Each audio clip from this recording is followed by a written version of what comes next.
Bismillahirrahmanirrahim. Today's topic, family. I want to talk about family from the Quran's point of view. There is a verse in the Quran that says, خَلَقَكُم مِّن نَفْسٍ وَحِيدَةٍ. And it's Allah saying in the Quran, He has made you all out of a single being. What exactly does that mean? He has made you all out of a single being. So he's not talking about our parents. He's not talking about mother and father. He's not talking about our physical birth into the world. He's talking about some higher spiritual event that happened long before the creation of the physical universe. And in studying the Quran, what you find is that there is something called a nafsin wahidatin, a single being out of which all beings were made. And we are children of that single being. We are the offspring, we are the product, the extensions of that single being. And we're talking about being here, not male, female, boy, girl, men, women, and so on. We are talking about everyone. And this isn't just for Muslims. This is for the entire species on the planet, so far that we know of. We are talking about a spiritual origination from a single source. And so the implications of this are many, and they are deep, and they are vast. What it's really saying is that every single human being on this earth, whether they lived in the past, whether they're going to live in the future, whether they live right now, all of us together belong to the same family.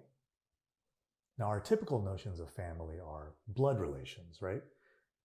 Father, mother give birth to a child, other children. They are siblings of each other. You have brothers, sisters. You have uncles, aunts, cousins, nephews, nieces, and so on. That family relation is something we're all familiar with. That exists in all the cultures and all the planet, all around the world.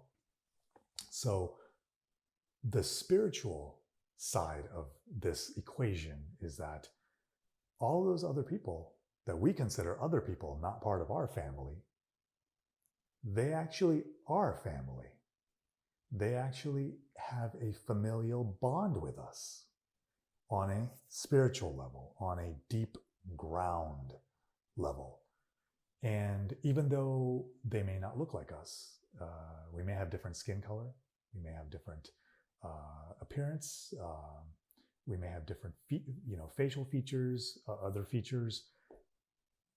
At the root of it all, we are all from the same spiritual source.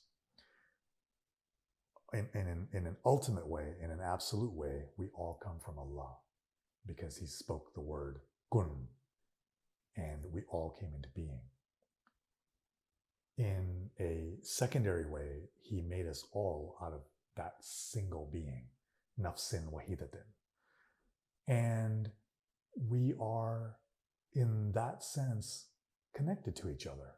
We are all bound to each other in a familial unity, in a familial bond that is deeper than anything that blood can give us.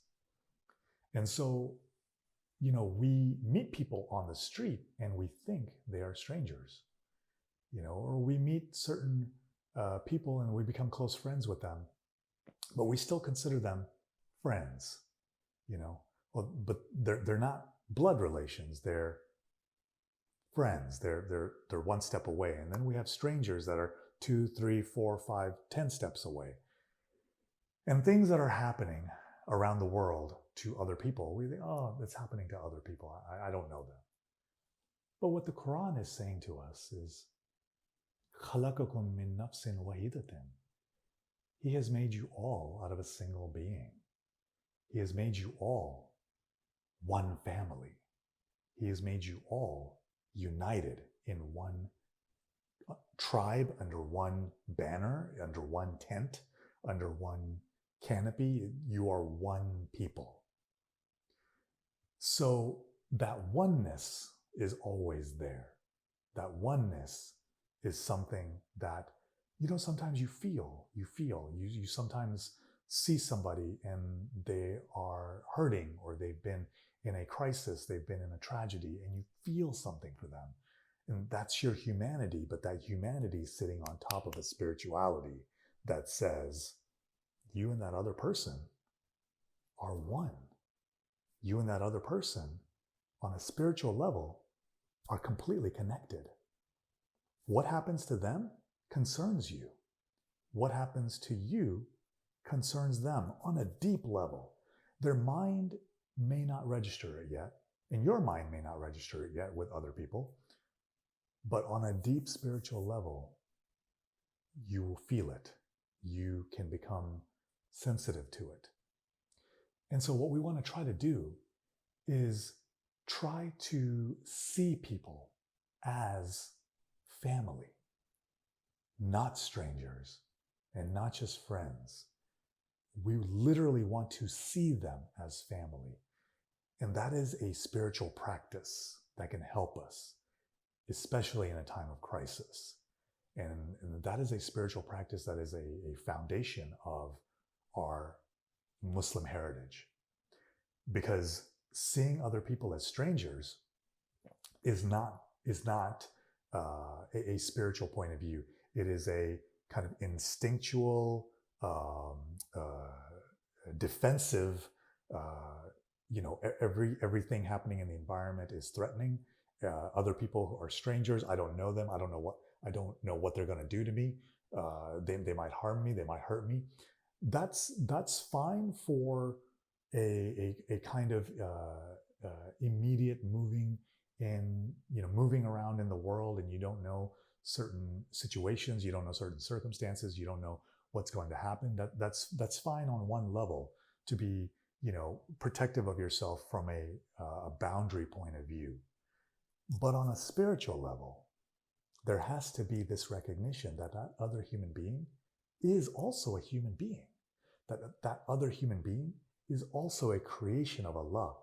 That other human being has the same needs and desires that I do. And that other human being is right here in the world right now, walking around, exploring, looking, searching, finding, experiencing very similar things as me, or very unsimilar things as me. I may have food and that person does not. I may have resources and that person does not. And so on a spiritual level, what is my obligation to that person? What is my responsibility to that person? He does not share my last name. He does not share the physical features that I have. He doesn't come from my same background. He doesn't speak my language. He doesn't have my same culture. But what this spiritual verse from the Quran is asking us to do is say, go deeper than that. Go deeper. That person is a spiritual being just like me. If I'm a spiritual being, that person is a spiritual being. If I'm a creation of Allah, that person is a creation of Allah. And so we are united in some way. And that has the power to elevate and reframe and redefine our definition of family. And so when we think about, I've got to do for my family. I've got to help my family. I've got to serve my family. I've got to protect my family. All those instincts that we have as family members of a biological family, we can now extend and amplify and offer as a gracious way of including others, of including the other. You know, there's a story about the Prophet Ibrahim who received strangers to his tent, and he welcomed them inside and offered them hospitality and gave them food. And this notion of welcoming the stranger is a powerful one in the Jewish religion, and it extends over into the Christian religion. And we have that teaching as well in the Muslim tradition. Welcoming the stranger, being hospitable. These are small rituals and practices that link us to the realization that ultimately there can't be any strangers. Ultimately, we're all the same family. Ultimately, that person is truly, actually, really your family member. And so sometimes what you can do is when you are out and about and you are seeing other people, you are sitting somewhere and you're seeing other people walk by, what you can do is a little exercise. When you see a man, say in your mind, that's my brother. When you see a woman, that's my sister. When you see an older gentleman, that's my grandfather. When you see an older lady, that's my grandmother. When you see a small child, that's my niece. That's my nephew. When you see another person, that's my cousin. That's my brother. That's my sister. If you start practicing in this way and do it to everyone you see, whether their skin color is lighter than yours, darker than yours, whether their names sound like your names, whether they are tall, short, no matter what clothes they wear, what background they come from, what language they're speaking. Do it to everyone. That person's my brother. That person's my sister. That person's my grandfather. That person's my cousin. If you start doing this, your mind will start moving in the direction of خَلَقَكُم مِّن نَفْسٍ وَاحِدَةٍ, and He has made you all out of a single being. That is a practice that we can do, that we can start to do, that we can start to take seriously and teach our family and teach our children and teach others.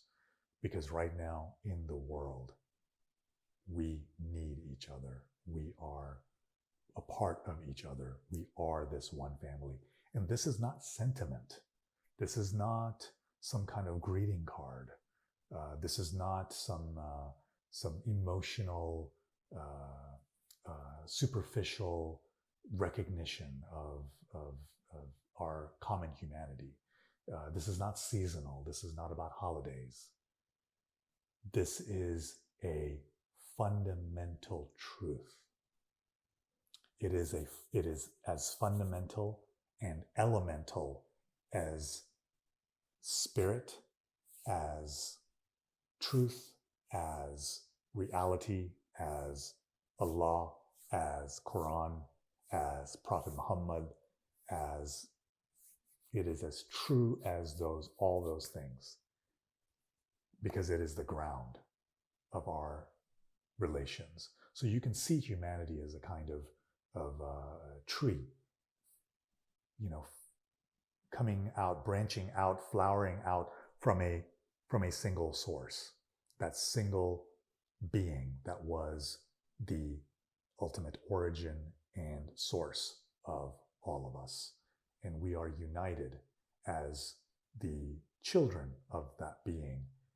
And that is something that we can use in our policies, in our laws, in our rules, in our regulations, in our rituals, in the way we form societies and groups and in any form of organization. We come together and we recognize the dignity of other people, so that eventually there is no such thing as other. There is only family.